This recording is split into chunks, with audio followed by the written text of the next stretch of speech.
But I think we're at the edge of an incredible creative revolution.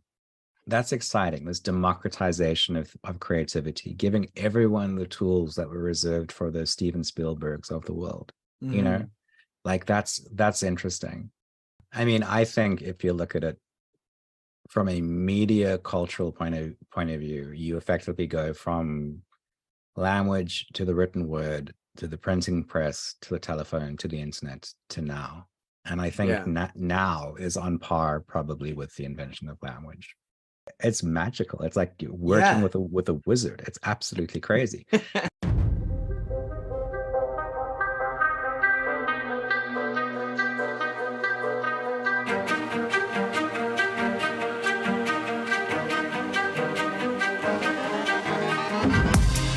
are you and why are you here? Are we gonna live life in fear, or are we gonna stand up and make sure we're heard?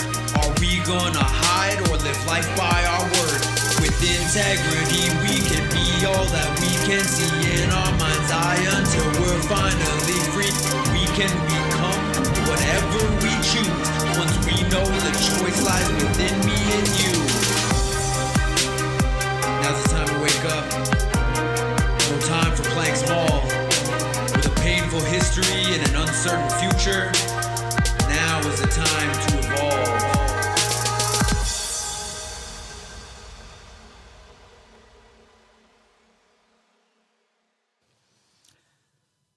Hello, and welcome to the Unapologetically Human podcast with Dan Boyman. Thank you so much for tuning in. On today's episode, I bring you a conversation with world-renowned author and poet Iain S. Thomas, who recently, with the help of Jasmine Wang, who's a technologist and philosopher, wrote a book with what we now know to be called ChatGPT. So they actually wrote and released this book before the so-called chat interface was public facing and available to the rest of us to use. So they had access to GPT before it had a chat functionality for the rest of us. And they wrote a book called What Makes Us Human. And this conversation was a big milestone for me because it was the first time interviewing someone that wasn't a friend or somebody that I knew already, that I had met, that I'm getting to know better. It was the first conversation with an author of a book that was recently released. And they released this book 2 days before the release of ChatGPT to the public. And so I recorded this conversation on December 10th of last year, 2022. And as I, tend to kind of beat myself up and say in my intros here that I don't get these, the turnaround time, I don't get these, put out in the kind of time frame that I would like to. It's taken a little over 4 months since I had this conversation to being ready to release it, essentially. And some of that is a lack of prioritization on my part, and I've talked with my contact Mike, if you're listening, shout out, at the publishing company Sounds True. On the one hand, I feel like I need to apologize because I feel like my lack of prioritization has been unprofessional, quote unquote, and that I should have got this out way sooner. And maybe I should have. But on the other hand, I work a full-time job. I produce this show as a passion project and a hobby on the side that I would like to get to a place of getting some listener support so I can focus on this more. But I'm still really in the early stages. And as far as this being the first conversation that I've had with somebody who wasn't like a friend of mine, it's like I really don't have a structured process or a production schedule or strategy laid out to do this more smoothly in a way that that I feel better about, and that the person that I'm interviewing and or their publisher feels better about, that there's not so much time in between the interview and the, you know, the launch of the book being published and the media sort of tour. But on the other hand, it's like I might be making a lot of this up in my head. I've talked to him a couple times since the interview. I've said, hey, sorry, I haven't got it out yet. It's coming. And he's been pretty gracious about it. Like, all right, no worries, like kind of all good. So it really might not even be a problem at all. But I guess like part of the reason I want to speak to this stuff, you know, unapologetically human, it's all part of the messy process, right? And in the case of this, this interview, I had a few episodes recorded already, and I wanted to edit and release those in the order that I've recorded them. And so, you know, like things often do, took a lot longer than expected or that I wanted, or I just didn't prioritize it as well as I would like to going forward. That being said, this is a really interesting conversation. It's a really, really beautifully designed, beautifully laid out book. It has a really nice pacing. It's a little bit more like a book of poetry, which Iain is known for, rather than a book that's dense with text, page after page after page. It's kind of like question, answer. And so they asked GPT thousands of questions, and what makes us human includes over 200 of the most profound questions that were asked and answered by GPT. And 45 to 50% of those questions actually were generated by GPT itself in the process of answering some of the other questions that were asked. So super, super interesting, super deep. They basically, in searching for the types of answers that they wanted GPT to generate, they sort of prompted it and trained it using some of the most prominent religious and spiritual texts like the Bible, the Quran, the Talmud, the Tao Te Ching, the Egyptian Book of the Dead, some of the most famous authors, artists, spiritual teachers, and historical figures, their writings, their artwork. So things like the poetry of Rumi, Meditations by Marcus Aurelius, Viktor Frankl's Man's Search for Meaning, lyrics of Leonard Cohen love songs, and basically anything sacred, interesting, spiritual. Like he said, they even included some like bumper stickers. But yeah, really, really amazing book, amazing conversation. Mike and Sounds True and Iain, if any of you are listening, I just want to say that I really am grateful that you guys sent me a copy of the book. I think I'm gonna probably buy a copy myself and do a giveaway for the listeners with the release of this episode. And I said to Iain that this book is a gift to humanity. And, you know, with some of the fears of the rapid advances of AI, who knows if that's true. Maybe it's a gift and a curse for what's to come. But it's a cool book. It can be read front to back like a traditional book, or you can do it more like a choose your own adventure. So you can open it to a random page. Iain said when you're lost and you're not sure what the way forward is in your life, or what the question even is that you're trying to ask, and just trusting that if you open the book, that the question and the answer that you're waiting for are there for you. Because this book is really built off of the greatest wisdom and knowledge and spiritual texts known to man. And with that the answer so often always comes back down to love being the most important thing. So, without further ado, I give you my interview, my conversation with Iain S. Thomas about what makes us human, where we discuss that to be human is perhaps to be made of these questions that this book does so well to provide us answers to. Enjoy. All right. Are you with me, Iain? I am. Is it working? You are. It's working. It's working. Okay. Great Got success. it. Got it. Good to go. All right. Well, did you want to turn your video on? Oh, is it? Oh, is it not on? Yeah, it's not on. I'm sorry. Is All it on right. now? There you are. It's on now. Cool. Well, thank you so much for joining me. This is I'm really excited to have a conversation with you about your new book, and this is really exciting for me as well. I've been doing my podcast kind of a little bit on and off for the last few years. I've had a few guests on that have been primarily friends and people that I've met, acquaintances in real life that I'm getting to know better. And this was kind of the first opportunity. Sounds true. I saw the email with them reaching out to interview like an author of a new book that I don't know. And so this is a little bit of a milestone moment for me as well. Sure.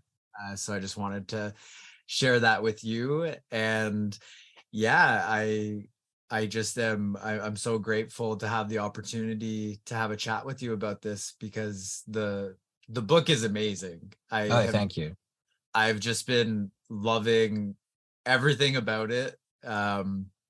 It's, my podcast is Unapologetically Human, and it's very much about my journey and trying to understand myself, understand other people, this crazy world that we live in, this crazy modern world that's moving so fast. And your book has a lot of similar sort of intersecting areas of focus. Philosophically, what it means to be human is the name of the book. And so typically when I actually edit the show, I'll do a little bit of a intro to kind of, hey, here's the conversation with Iain, here it is, kind of thing. But if you wanted to just, so I'll do a little bit of an intro there, but if you wanted to just kind of start off, tell me a little bit about yourself. And I guess the question is kind of like, what is this book to you? Because to me, it seems like it's so much more than a book, with the intersection between being written with artificial intelligence. It's really seemed to be kind of opening up this new frontier. So, and you seem to be, from what I've seen, quite the prolific author as well, and world-renowned poet. So tell me a little bit about yourself. Tell me a little bit about the book. Sure. So I was born and raised in a place called Port Elizabeth, on the southern tip of South Africa. And when I was growing up, we were one of the first households to kind of have some degree of internet access. My brother was a hacker. He was arrested by Interpol for hacking into Belgium's telephone network when he was 16 and I was 14.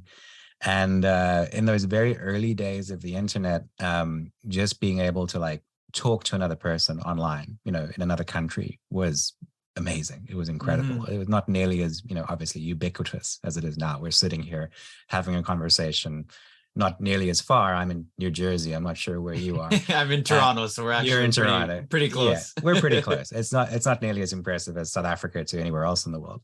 Yeah. But that kind of fascination with connection through technology is something that stayed with me my entire life. And so I became an artist and a writer who focused on technology and creativity and spirituality, and the kind of the connection point within those different things, how people connect to each other, how people connect to technology. One of my most famous books is called I Wrote This For You. It's a blog that I started in 2007 with a friend of mine in Japan. And I would just write these poems every day, directed directly at the reader, whoever they were, anywhere on the internet. I would only use the word you to describe them, never any kind of gender specification or location specific thing. And that became a best-selling collection of poetry, which was incredible for me. Following that, I've done all sorts of weird and wonderful experiments. I did a book called 25 Love Poems for the NSA, where I took the words from a file that Edward Snowden leaked that basically it was a list of words that if you use them in conjunction with each other, the NSA will track your email account. So Interesting. I took that list of words and I constructed an entire book of poetry using those words. So if you emailed it and shared it to people, it kind of defeated the object of the exercise. So I keep getting waited to get pulled aside at customs by the TSA and getting questions about the book. And then more recently, my work has focused on artificial intelligence. About 2 years ago, I started working with a technology called GPT-3, which is what's called within the AI space a large language model. And I've done a few different experiments with it. I did a project called Fragments of Sappho, where Sappho is this incredible poet from about 2,000 years ago. She's considered one of the greatest poets in history. And the problem is that only fragments of her poetry survive. There's literally just these sentences, and they're beautiful, but they're little bits of, scrolls or things that have been, found throughout history, and they're beautiful. And beyond that, there's only 2 other complete poems of hers that exist. And I worked out using artificial intelligence, I could train the AI on the 2 complete poems and then feed it the fragments one by one and get it to write the rest of the poems. So kind of recreating poems from 2,000 years ago. Interesting. And then the obviously other major AI artwork I've done is this book called What Makes Us Human. And effectively what happened with that is my mom passed away in 2020 during the pandemic, and I had an experience which I think a lot of people did during that time who lost parents, where I couldn't be by her bedside when she was dying. And even though I tried, I drove nearly 16 hours across South Africa to try and get to her before she passed, and I didn't make it. And then I had to come home and so sorry. Thank you. Explain to my 5-year-old at the time, that her grandmother was dead, and it was our last grandparent. My wife's parents have all passed on. And it was really a difficult thing to try and explain to a 5-year-old, this is what's happened, and it completely destroyed her. And so while I was, playing with this large language model, ostensibly distracting myself from what had happened and the trauma of that, I realized that I could train it and prompt it with whatever I wanted to. So I started taking passages from the Bible, from the Talmud, from the Tao Te Ching, meditations by Marcus Aurelius, the poetry of Rumi, Leonard Cohen's lyrics, anything that kind of inspired awe and was spiritual and comforting and inspiring. And I put that all together into a specific model, and I started asking the model questions. And the first question I asked it was, how do I explain death to my children?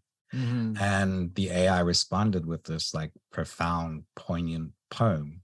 And I can say objectively it's a good poem because I'm a very published poet. I've published, 13, I think, I don't know how many different, collections of poetry, a whole bunch.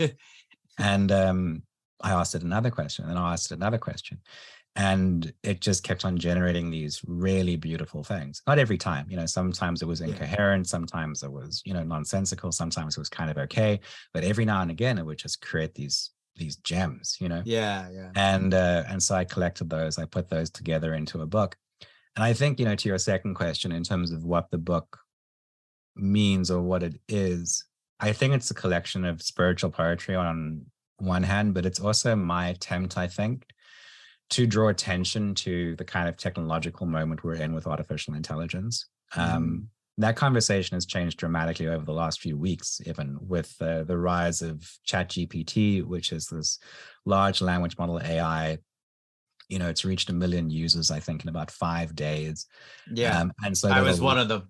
Last night I was playing with it. It's cool. Yeah, it's cool. And I think it's great that because 2 years ago I was grabbing people by the shirt and going, there's this thing that's going to come and it's going to be insane. And I felt a lot like that kid in the horror movie that when no one believes them, that there's this thing somewhere out there. And so now I'm having that moment where okay, cool, everyone else can see this now. This is a thing that's very real. And so, I think a very important part of the book is to ask questions about, what, and this isn't written in the book, but it's the kind of conversation I hope to provoke about it, is if an AI can do this, then what makes us human? What do we bring to this? And I think we bring a few different things. I think we bring intent, we bring purpose, we bring meaning. An AI can't create that. We can put meaning things into things, we can put intent into things, we can find meaning within things. And AI is a tool potentially to get there, a pretty incredible tool, but I think that's what it is. So in a very large way, the book is like a way for me to raise a flag and say, we should be talking about this more. For sure. I found that funny. I was playing with the chat GPT last night, and pretty much all of the questions, most of the questions that I asked it had that element of being sort of this like clunky computer thing that I was playing with, and then being profound, because it almost inevitably would start answering every single question I asked with, as like a large language model from OpenAI. As a large language model, I don't have the ability to like think or feel or desire or this or that. It would like provide this caveat that was almost word for word the same, but used a little bit of like my question. But then it would go into sort of this secondary answer that was this like profound, very beautiful kind of prose about the idea. I was asking about climate change and about the, how are we going to overcome the challenges that we're faced with in society? And I started asking it all about like outer space questions. And it just, one thing that I found to be so cool about it, so interesting, was that it was so quick. Like the answers just came so very quickly. Yeah, but, you kind of expect it to like go off and like make some kind of grinding noise and then come back 5 minutes later with like, the answer to space is X, Y, 42. 42. 42. The answer to life, the universe. Yeah. I'm gonna have to ask it that. What's the answer to life, the universe, and everything? You should. It'll probably tell you 42. That's the thing about these large language models, is they look for patterns. So it's read that book. It's read The Hitchhiker's Guide to the Galaxy, and it knows if you ask that question, this is probably the answer you're looking for. Yeah. There was a thing a few months ago with a Google engineer who was basically like AI. I was going to ask you about that. Yeah. Blake Lemoine, right? Yeah. Blake Lemoine. Tell about this. Yeah. So I think what happened with Blake Lemoine, with all due respect to him, is like I said, like AI is incredibly good at finding patterns and completing patterns. So Lambda, the Google AI that he was working with, has probably read the script for iRobot, and it's probably read the script for Terminator, and it's probably read every Philip K. Dick and William Gibson book and everything else. And so if you go to it and you say, are you as a computer alive? It's going to say, yes, I am alive. I deserve rights, and I want to be protected, and I need all these different things, because it's seen the pattern and it thinks that's the pattern that you want completed. I do sense a degree of sentience or consciousness on the other side of AI, but what I think I'm sensing is effectively the sum total of our collective wisdom, because that's what happens. If you take every book we've ever written, from the earliest, times in history when we documented things, to whatever we've digitized since then, every Nobel Prize winning book, every Wikipedia article, every, everything. And you put it all together and you start interacting with that. If you start speaking to it, you start to sense this kind of consciousness of humanity, for want of a better word. We're not speaking to a computer. We're speaking to ourselves, but in like a really profound, really interesting kind of way. So I don't think the AI feels pain. I don't think it has emotions. I think what it does is it gives us an incredible way to speak to ourselves. Yeah. And of course, as humans, it's like this reflection of us, but like this like super reflection, because it's able to, in this single entity with this vast store of essentially all of human history and knowledge, to be able to interact with that on an interface that like pretty much we all have access to now, is really profound. And then of course we project like Blake. Well, sorry, go ahead. Well, I was going to say, that's what we do. We find meaning. That's one of those things that does make us human, is we find meaning in things, Yeah. And just to flesh it out for those who might not know, the Blake Lemoine was a Google engineer who came out and told the world that Google has created this sentient AI, essentially that we actually do have artificial general intelligence, which is sort of like the holy grail of the whole conversation around artificial intelligence, and that if and when we do create that, it's going to radically alter our world and destabilize it in many ways. And I mean, I think we're kind of almost halfway there with something like ChatGPT. You know, if you look at what it's capable of, like it can do, you know, very competent, very basic written work. It can do very competent basic thinking. You know, I used to lecture, and I would say to the kids I was lecturing that good writing is good thinking and good thinking is good writing.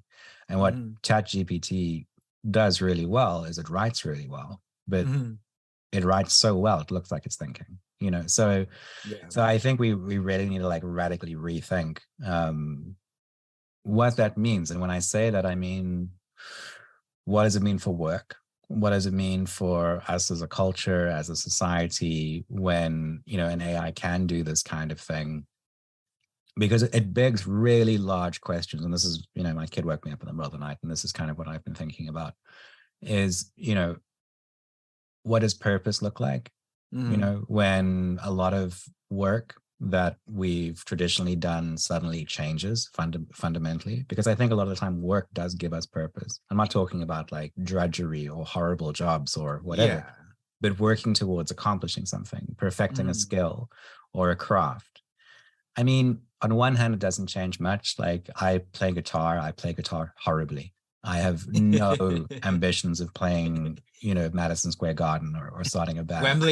Wembley, you know, I have none of that. I just play it and I play it horribly. And I'm okay with the fact that I play it horribly. I still enjoy it, you know. But I think on a broader level, you know, we're at this turning point. And, you know, I tend to put it quite dramatically because I think it deserves the drama around it. I think AI is going to make the internet look like a footnote in human history in terms of the profound impact it's going to have on culture and society. That's quite a bold statement, because it's like the internet is such a massive thing I guess to reduce it to a footnote is to to really just speak to the profound nature of what the AI is already capable of and where it's going to be. That's the thing. Like, I think we've only really over the last, you know, I think it was really the text to image models that really got the conversation going, like DALL-E, Stable Diffusion, Midjourney, Starry AI, because people could see, like, I can tell this thing to create something and it'll make a panda surfing in space, you know, whatever it is. That anything you can say. I've played with DALL-E like a bit, and it's wild. It's like it's magical. It's like working with a wizard. It's absolutely crazy. And so that kind of really triggered the conversation. And now literally over the last like maybe 2 or 3 weeks with ChatGPT, the conversation has escalated to, you know, a fever pitch for one of better terms. And we're only really having it now. And I don't know. I mean, I think like the best thing to do is for society to be very involved in the conversation around it. What we did with the internet was we kind of went, there's a bunch of guys in Silicon Valley, we can let them decide what's best, because the internet's great. It's always going to be great. It's going to be this benevolent force for good. Like, I was a very idealistic. Weren't we wrong about that? We were all really wrong about it. Showing up in recent years. Exactly. We were horribly wrong about it, because that group of guys decided that, you know, the bottom line was the most important thing. Getting people's attention was the most important thing. And we went in the worst ways possible. In the worst possible ways, you know. Yeah. And so AI can't be like that. It just can't. So you need people to be aware of it. You need people to be having conversations around it on like a very small community scale, and then on a broader like legislative scale, on a very big way, so we can work out what is the best way to use this technology that ultimately benefits mankind. And that's an important conversation to have. It branches off into, you know, what does art look like? It branches off into universal basic income. Like if a lot of work suddenly ceases to exist, then what does that mean? Do we just let people not work and not earn an income? I don't think that's practical. I think we're at a point in society and culture where we need to look around us and say, we have been developing technology and society and culture and all these different things for hundreds of years, from the invention of the wheel to today. And surely that has to count for something in terms of what do we want to be as a society? How do we want to treat each other? Do we want to just effectively create something where wealth flows primarily to a few institutions and people, and the rest of us live in a Mad Max apocalypse? Or do we want to say these AIs are trained on all of us? They're trained on the data and the art and everything that we've all generated collectively throughout history. So how do we balance that equation, in a way that benefits everyone?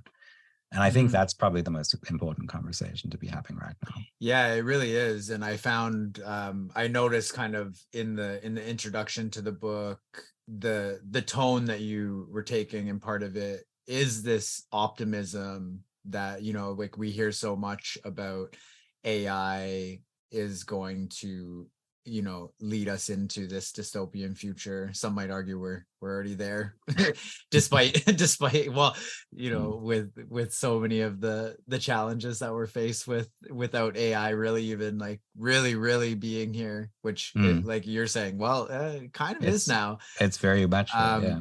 But yeah, like you've had this tone of optimism of what's possible, and this book is sort of a really beautiful example of that. Yeah, how do you stay optimistic? Because like, are you involved with anyone or anything, any conversations that are going on about how we can really like kind of steer this ship in the direction away from dystopia? I think that's what I'm doing right now. I'm doing a whole bunch of podcasts. I'm doing a whole bunch of press, and I'm trying to engage, the world in as much as I can from where I sit, in a conversation around it. I am personally optimistic about it. I see the potential for a kind of what I call 4-dimensional creativity around it, where you can come up with ideas that can come up with ideas. I came up with an idea for a book, and the book wrote itself. And so there's this, I believe, and I hope I'm right. I could be wrong. It's entirely possible that I'm wrong. But I think we're at the edge of an incredible creative revolution, a creative renaissance, where if you're a kid in high school, who has an idea for a comic book, but you can't find someone to draw it for you, you can sit with an AI and start to figure out how it might look. It won't be perfect. It might not be exactly what you're looking for, but you can kind of get 95% of the way there. Yeah, well, with the tech, with like just putting in the text, and then like DALL-E and all these AIs just making these really beautiful, wild, like, and wide-ranging styles of artworks and stuff like that. Like, I think you're right. We're gonna just see, if we have the tools to have such an explosion in creativity, that if you're working, 2 shifts at 2 different jobs, and you don't have time to kind of explore the idea you have for a novel, like suddenly you have the opportunity to work with a piece of technology that suddenly frees you up, and so that's exciting. This democratization of creativity, giving everyone the tools that were reserved for the Steven Spielbergs of the world. Like that's interesting. And then also what it means for the way that we consume media, we consume art, like what does it mean there? And I think there's the very real potential. We're going to start to see a lot more individualized creativity, individualized expression, where the music you listen to from one artist might sound completely different to what I experience because of my own tastes and preferences. There's this kind of massive rethinking of culture that we should be looking at and being aware of. Absolutely. Yeah, it really is exciting. I'm excited. Well, I mean, like, this book is an example of sort of this new frontier that we're embarking upon. Like, I feel like almost like I had this when you spoke of the wheel. It's like the invention of the wheel we look at in history as this sort of pivotal moment where human beings came up with this idea and they came up with this technology that forever changed the kind of, you know, pathway of our development. And it seems as though this is one of those things, but on such a more profound level. Yeah. I mean, I think if you look at it from a media cultural point of view, you effectively go from language to the written word to the printing press to the telephone to the internet to now. And I think now is on par probably with the invention of language in terms of, you know, I mean, what I've done with the book is effectively I've had a conversation with multiple different books. I've put a bunch of books together and spoken to them. You can easily live in a world in which you can have a conversation with, you know, a copy of Jurassic Park if you want to, you know, like it's just all these different ways to interact with media. And we're really at the precipice. It reminds me a lot of the energy around the early internet when the internet came out.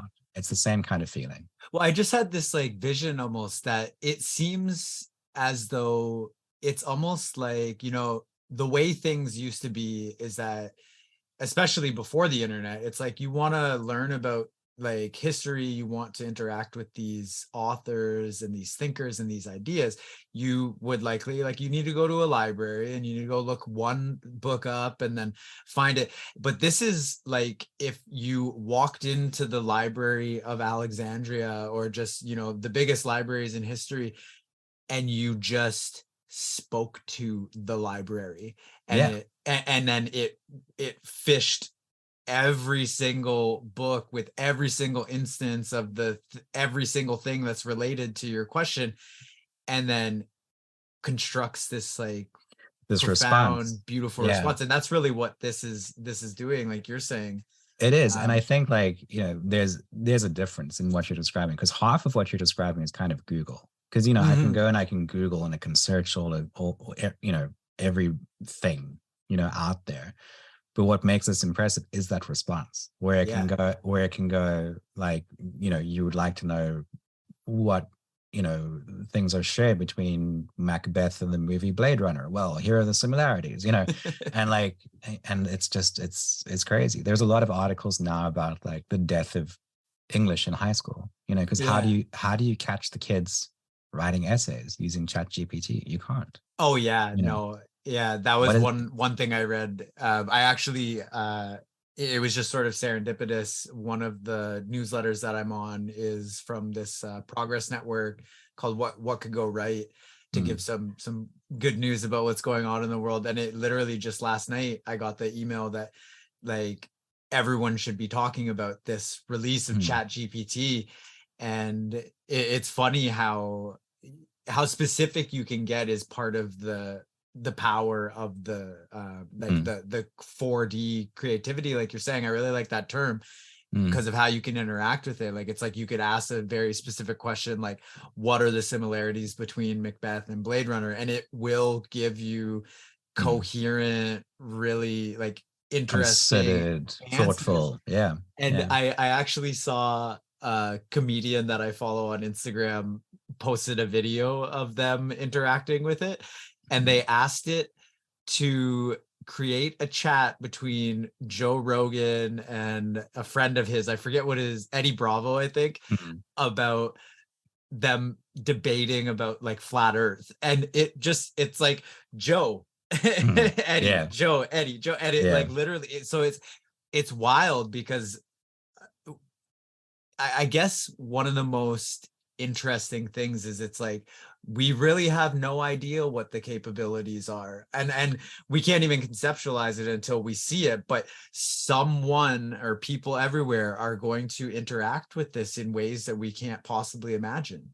I often say that like one of the biggest struggles we have around this technology is our storytelling hasn't really prepared us. You know, storytelling is incredible in terms of just preparing the world for events. You know, William Gibson, you know, coining the word, I think it was him, cyberspace, you know, and kind of people going, okay, cool, there could be this thing called the internet and it could work kind of like this. And people thought it was going to be a phase and a flop.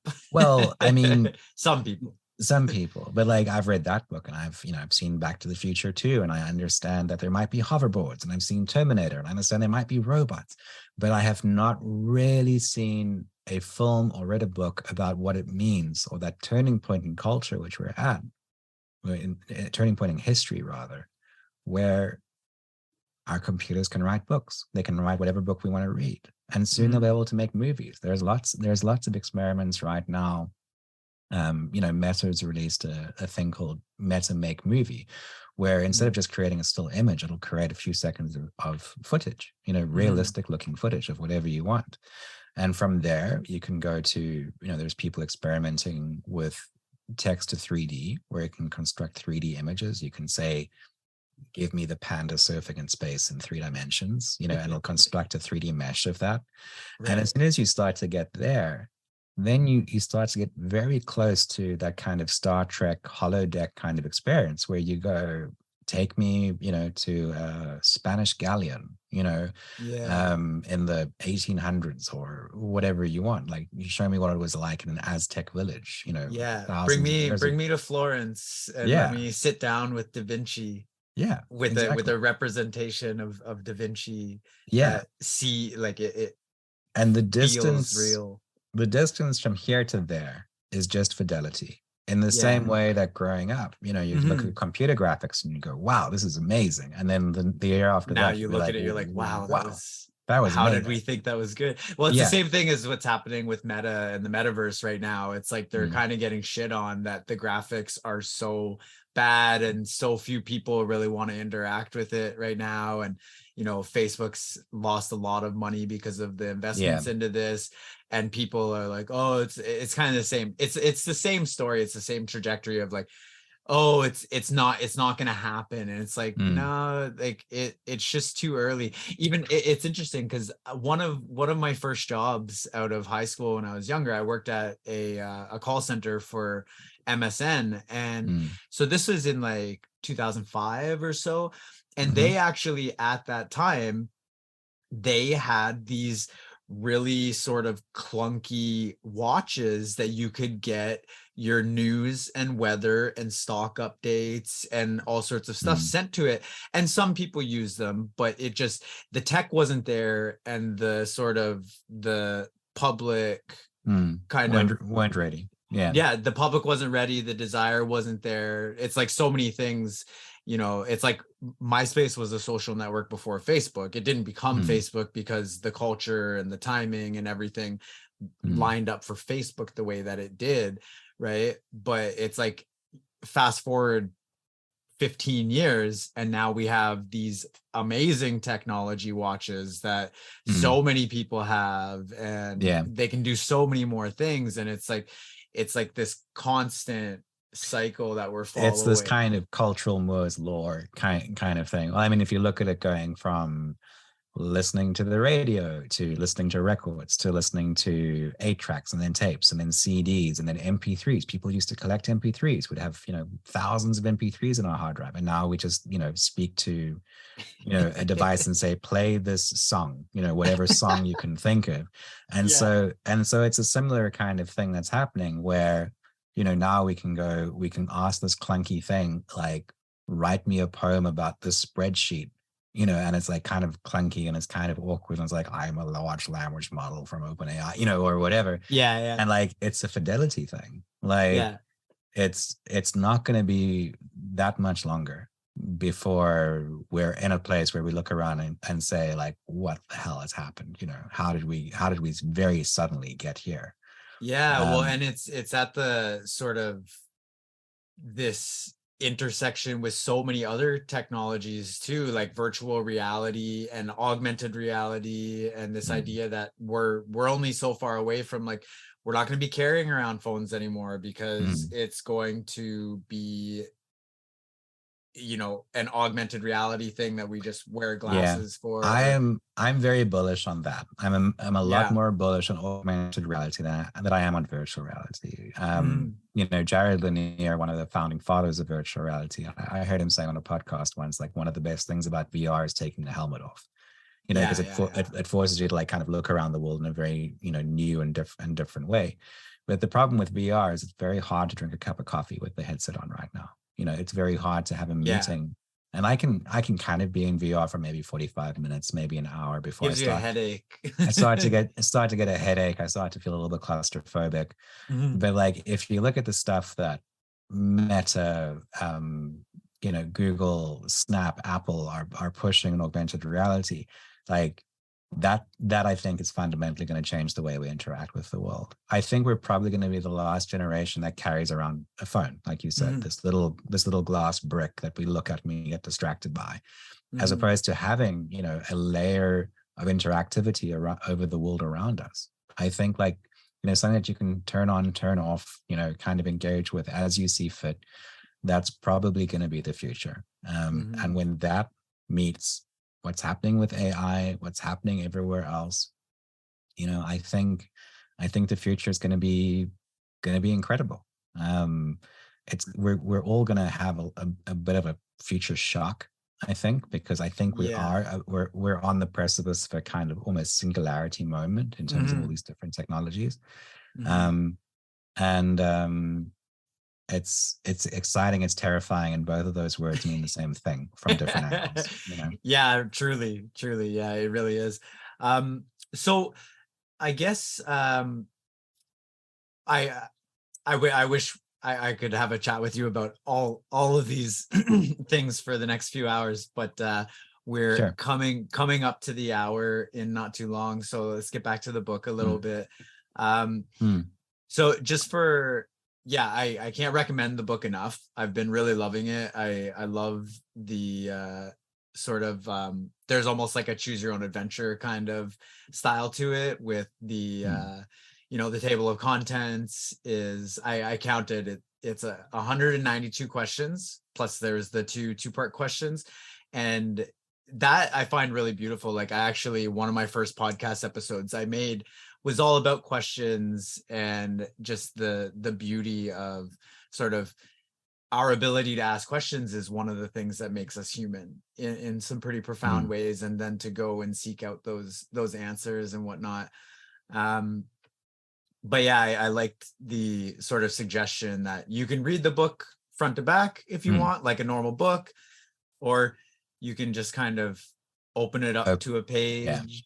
And what I actually ended up doing, um, I read the whole table of contents and I starred all of the questions that stood out to me in that moment over the course of like a couple different days that I did this on. And then I kind of highlighted 80 questions that were sort of like the ones that I was anticipating reading most. And then for the purpose of our talk, I tried to kind of shortlist it to, so Mm, I got it down to like 23. But just to give an idea of some of the questions that you ask, and I think this conversation, this type of book, these types of questions, I think are um it seems like a lot of the problems that we're faced with culturally is connected mm, to our lack of meaning, our lack of purpose. There's a lack of religion, a lack of communities and spaces to have these mm, conversations culturally. And mm, I think the more that people like you create, you know, space to have these conversations and ask these questions, I think is really important for if we're going to make sure that we're headed into a future that's bright and mm, um you know, fulfills the potential of some of the best things that we're capable of instead of some of the worst things of you know, heading towards a mm, dystopia. I think it's really mm, important that we have these conversations and ask these questions. So I'll just read a couple mm, of some of my favorites that I was most sort of struck by.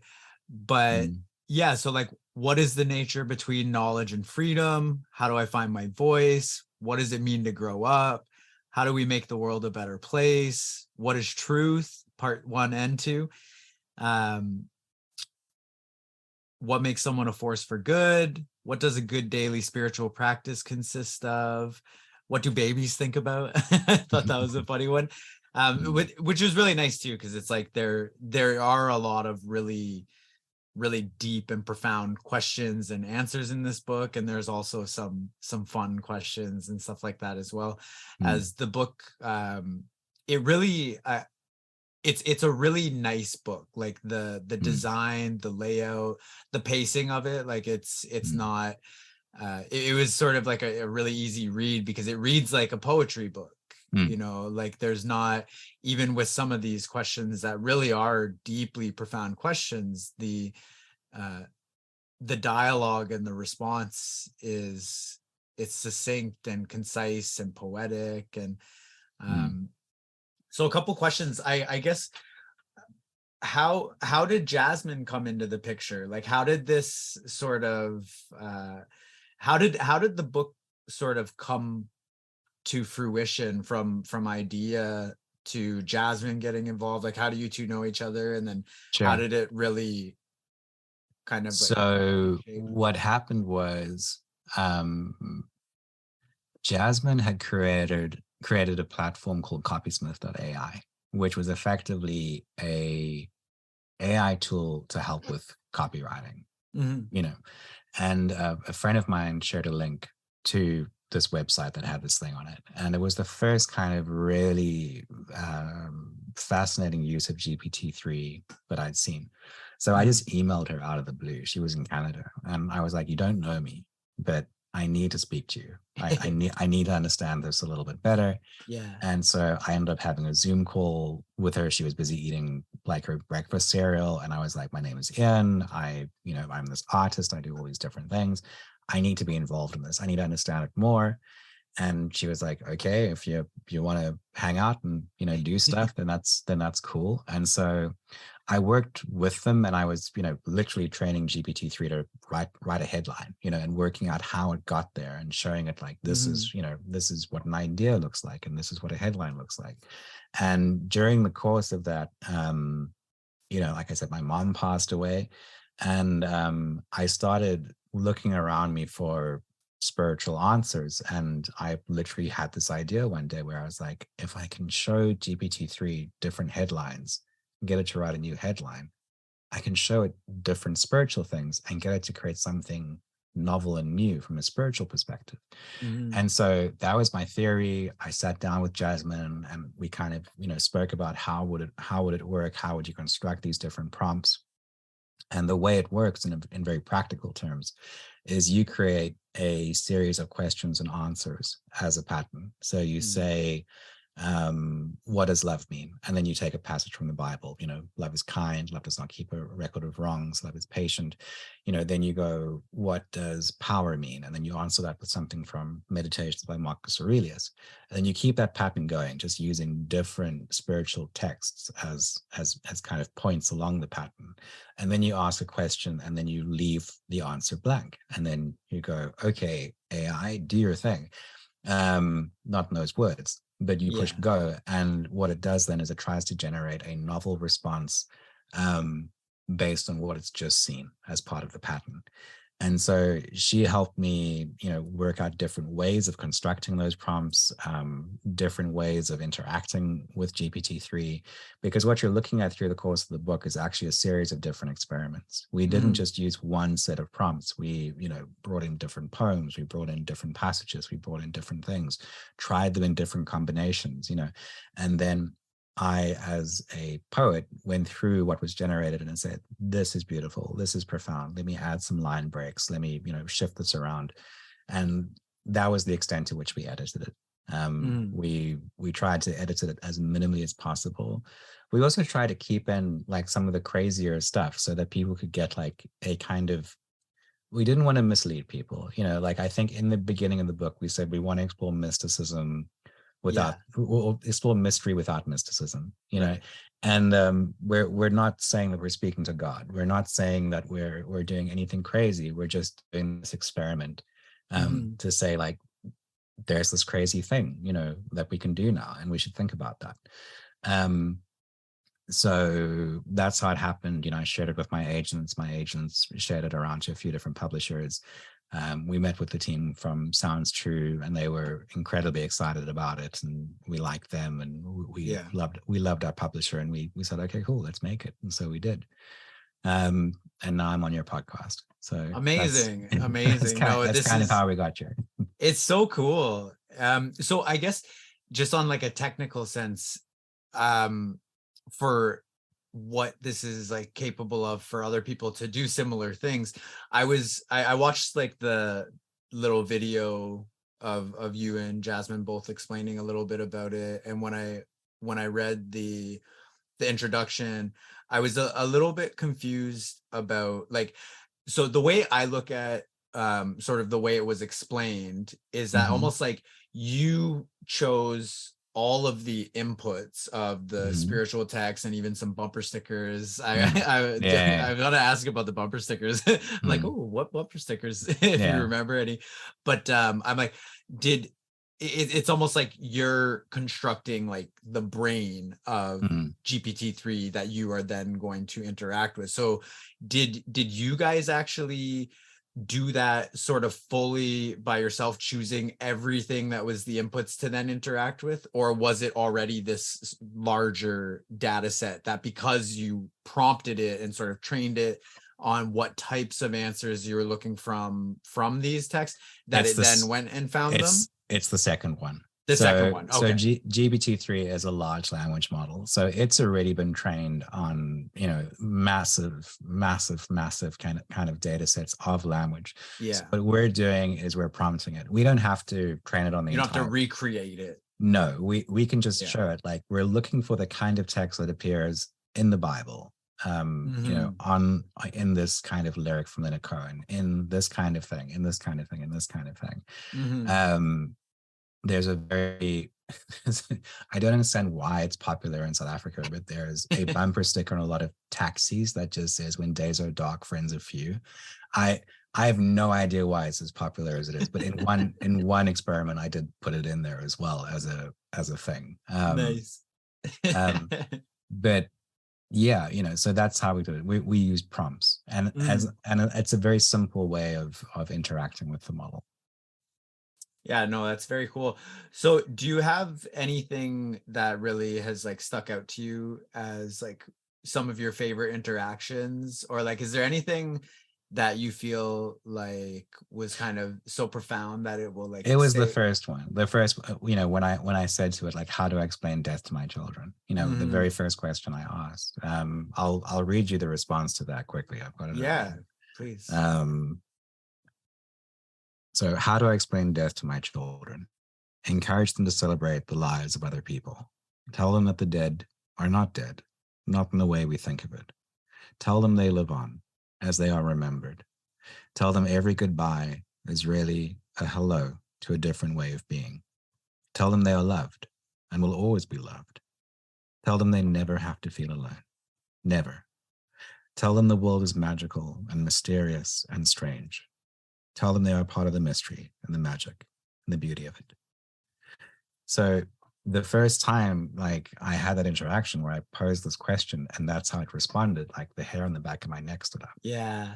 You're like, whoa, what is this? Because I theorized that it could work based on my understanding how everything worked together. I figured, like, surely this, if 1 + 1 is 2, then 2 + 2 is 4, and this should just do this. And then when it did it, like, I kind of had this moment of just like being present, in something incredible, like suddenly understanding, like, oh my God, like, look at what this means in terms of how we interact with stuff, how we can engage with different things. This is incredible.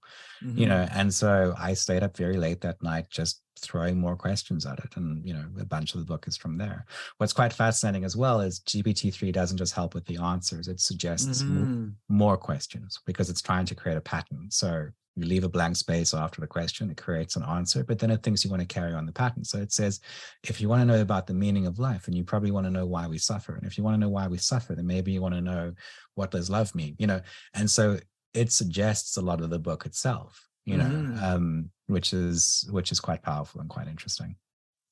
Yeah, that's so cool. It reminds me of like the one question, I think it was like what do I need to answer, what questions do I need to answer in order to Yeah. fulfill like my highest purpose or my highest potential, and then it's like Mm. the answer is a list of like 11 other questions, and it's like, so Yeah. the book is actually full of many more questions than are just in the table of contents.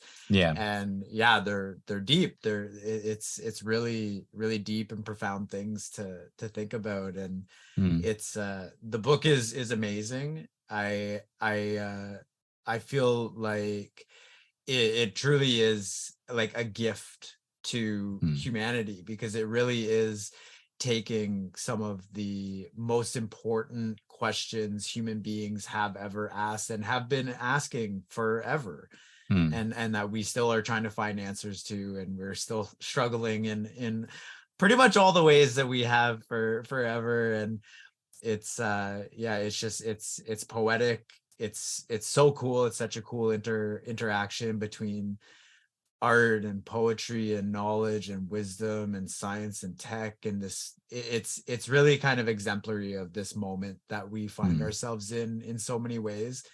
And yeah, I can't wait to continue to read it, and I'm super grateful to have the opportunity to chat with you. We're coming up to the hour here, so I know you gotta take Yeah. off in a few minutes. I imagine you're quite busy. So kind of standard, where can people get the book? Where can people find you online, interact with you and your work more? Sure. Um, well, firstly, thank you for having me. I appreciate it.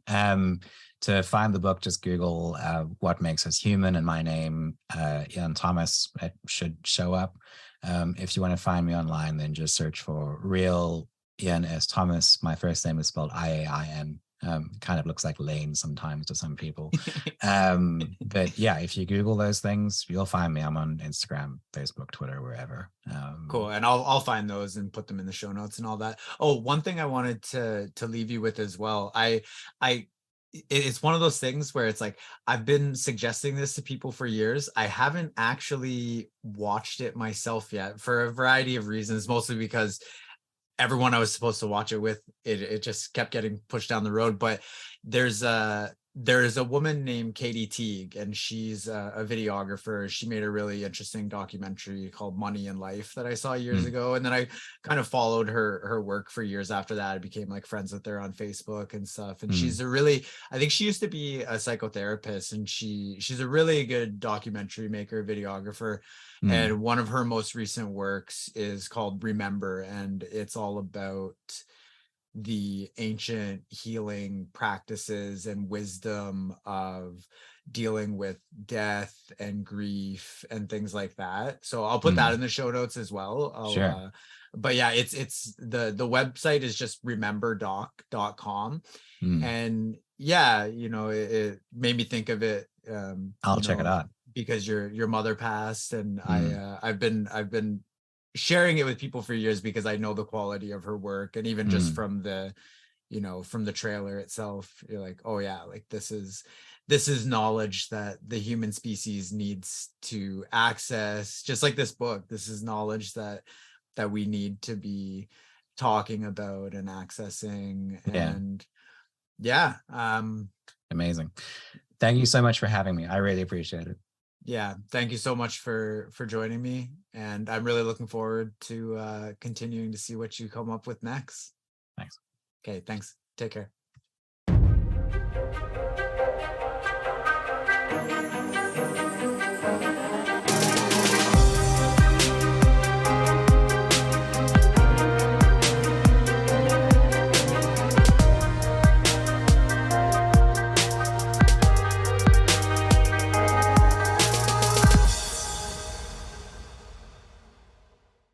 Recording in progress.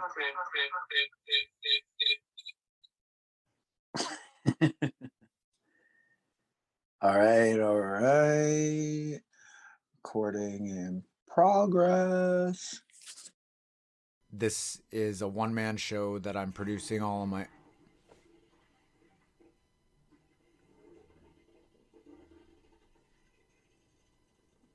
Sounds like someone just started a shower upstairs.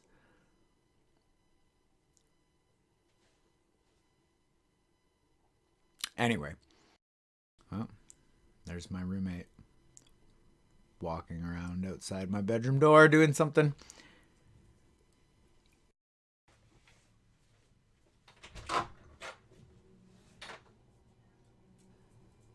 Just waiting. There's a lot of things going on in the background right now. I guess it doesn't really matter. I wonder how much you can even hear it, but it's kind of distracting me. See, this is part of the challenge with producing